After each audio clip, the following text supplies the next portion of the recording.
ফাংশনকে মৌলিক গেট দিয়ে বাস্তবায়ন।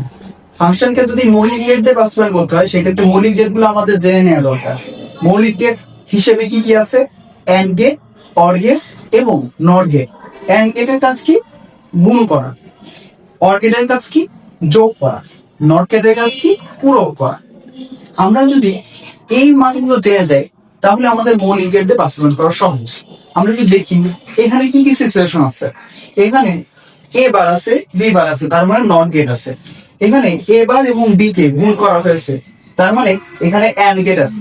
এবং এই দুটো মানকে আবার যোগ করা হয়েছে, তার মানে আমাদের আছে অর গেট।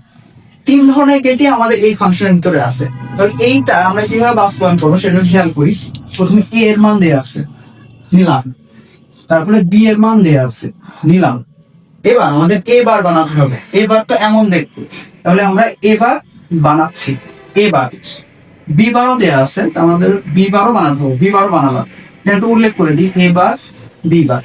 এবার আমাদের এ বার থেকে এবং বি থেকে মান নিয়ে অর্থাৎ দাগ নিয়ে আমাদের কি বানাতে হবে?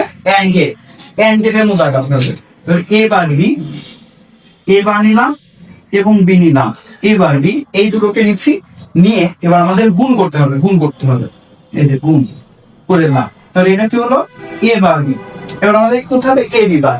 একরকম ভাবে এ থেকে নেব এবং বি বার থেকে নেব, এই দুটো মান নিয়ে গুণ করে দিলাম, তাহলে এ বি বার হয়ে গেল। ওকে, এবার আমাদের এই দুটো মানকে আমাদের যোগ করতে হবে। এ বার বি এবং এ বি বারকে যোগ করার গেট হচ্ছে এইটা। তাহলে আমরা একটা যোগ করে দিই, যোগ করে দিলাম, শেষ। তাহলে এইটাই হচ্ছে ফাংশনের মান।